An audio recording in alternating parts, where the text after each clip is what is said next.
Fun fact, RZA, Jizza, and Old Dirty Bastard were in two groups before Wu-Tang was formed. Play the music. Baby, baby.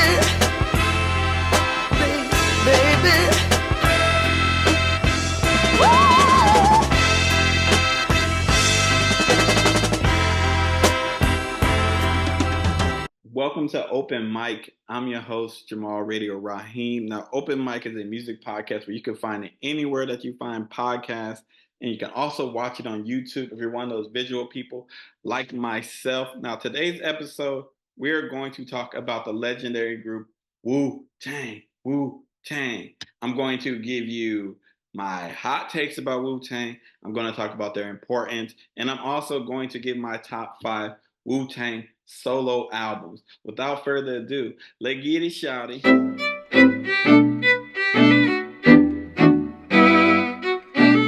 So Wu-Tang has to be one of the most important groups. Oh, before I get into the importance, let me give y'all some background on Wu-Tang for those who don't know who Wu-Tang Clan is.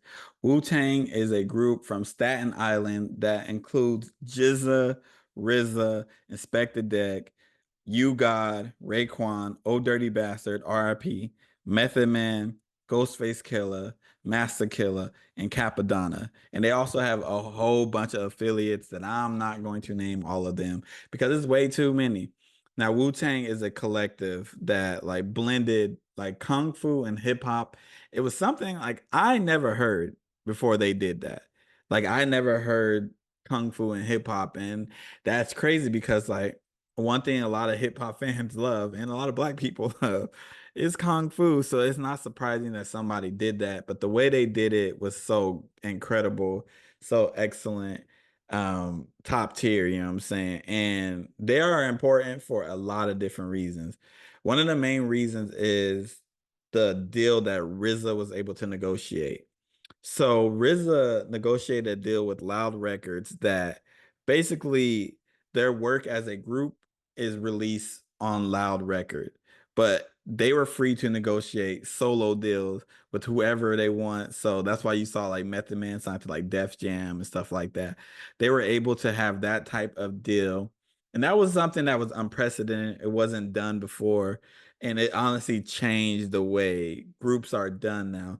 And now you have groups who have similar deals where you'll have like an ASAP Rocky be on a different label than like an ASAP Ferg, but they're all on ASAP Mob as a collective. They get released on a label and stuff like that.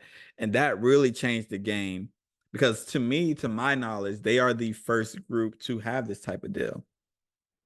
Like I don't think there's any other group that had this deal, and RZA literally negotiated something that changed music. But outside of that too, their branding is something that I think needs to be studied in schools because Wu-Tang's like the logo alone, I have seen it on kids who are 10 years old who have no idea who Wu-Tang is. I have seen their clothes on hoodies, sweaters. I seen somebody have like pants that were like full of like hip hop logos, and the biggest one on there was a Wu-Tang logo. Like I have seen it all, and they're the only like group or one of the few groups that I see people have their logo and they don't even have to know what that is. It's just that dope, you know what I'm saying? Like people who wear like the OVO owl or the Dreamville stuff, they know who those artists are and they're a fan of those artists, and that's why they're wearing that stuff. A lot of people don't be fans of Wu-Tang and they be wearing their stuff because the branding is so crazy, you know what I'm saying? Like even like outside of the clothing and stuff like that, you see Wu-Tang all over media. You see RZA acting, you see Method Man acting in like Power and stuff like that. You get them everywhere. They've been featured on shows like Chappelle's Show. Like they're all over media because of their branding. Hell, they have a name generator, and one of the biggest rappers, Childish Gambino, also Donald Glover, for people who know him as an actor, he literally put his name into the Wu-Tang generator, and that's how he found out his name. I'm tempted to put my name in here and see what name I get. You know, matter of fact, I'm gonna do that. I'm gonna do that. I'm gonna put it in. But I think personally their branding needs to be studied. It needs to be studied. Like especially like at schools that are teaching marketing and branding and stuff like that. There should be a section in every introduction to that on Wu-Tang because their branding is bigger than who they are as artists. Like the Wu-Tang brand is so huge.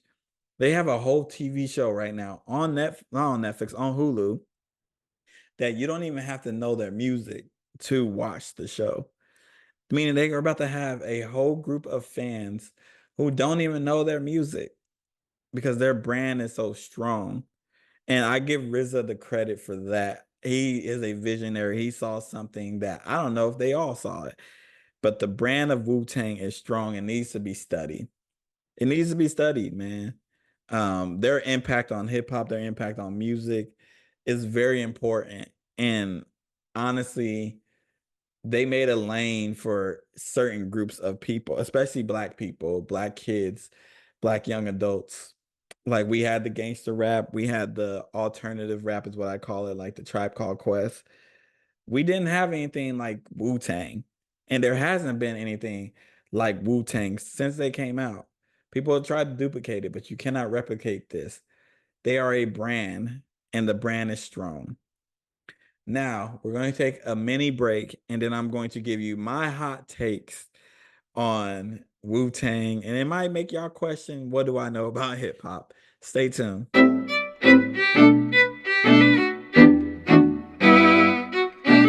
So, I have some hot takes on Wu-Tang. I personally don't think they're hot takes. Like, I'm gonna just be real. I don't think they're hot takes. I've said these takes to people. Some people agree with me. Some people have literally told me this is why millennials shouldn't have opinions on music. And that's what really made me be like, maybe I need to put this out here and see what the masses think. So I'm going to give y'all my Wu-Tang hot takes. The first one is I don't think Wu-Tang is a top 10 hip hop group of all time. Now, I know they're great. And I love 36 Chambers. I like the work that they put in, but as a group, they're not in the top 10. Usually, when people are talking about Wu-Tang and their work, they're talking about their solo albums, and they're the only group that people seem to bring solo albums into the case. Like, yeah, if you're including their solo albums, they might be the greatest group of all time. But you don't do that. When we talk about groups, we talk about their work. We don't do it for no other group. When we talk about the clips, we don't talk about Pusha T's work or Malice's work. When we talk about Lil Brother, we don't talk about Fonte's work or Lil or Pooh's work outside. For Outkast, who I think is the greatest group of all time, we don't discuss like Big Boy's solo discography. We don't do that. You know what I'm saying? And I just think it's crazy that we only seem to do it for Wu-Tang. Their work as a group does not put them in the top 10 conversation. Their impact on music is definitely felt, but they are not a top 10 group when it comes to the music. At two, or my second hot take is I think they only have one great album. I think Wu Tang Forever is solid. I think it's way too long. I think their other albums after that are solid. They are not great. Enter the Wu Tang is their only classic album. It's their only classic album. I'm tired of people like saying that like they got more than one classic album. They don't. They don't. They got a strong fan base though. I give them that. But Wu Tang as a collective does not have more than one classic album. That's just blasphemy. It's insane that people even think that. Like, I think they have solid albums, but as a group, one classic. And I stand on that one, all 10. And my last hot take that I don't even think is a hot take, I think Raekwon is the best rapper out of Wu Tang. I think Ghostface has the best catalog.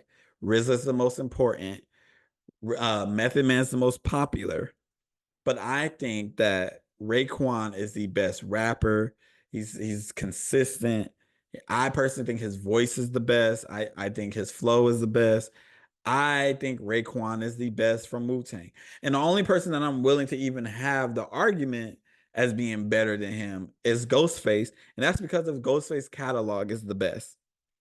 But I think Raekwon's the best rapper out of the group. That's just my opinion. Now I'm gonna give y'all my three hot takes again before I get my rankings of the top 5 Wu-Tang solo albums. Now, I think that they are not a top 10 hip hop group. I think they have one classic album, and I think Raekwon is the best rapper. Let me know what y'all think about the hot takes. Now we're gonna take one last break before I give my top 5 Wu-Tang albums.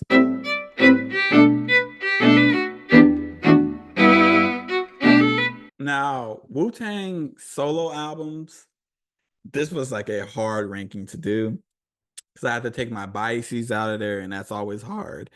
And I also like had to take like a lot of things into accountability, like the time that these albums came out and stuff like that, and not compare them to today and the criteria we have today, which, you know, because some of the stuff that they were saying, in particular ODB, you cannot say those things today. But let me get my top 5 Wu-Tang solo album. At 5, I'm going with Takao, Method Man. This one has Bring the Pain. It also has Your Own.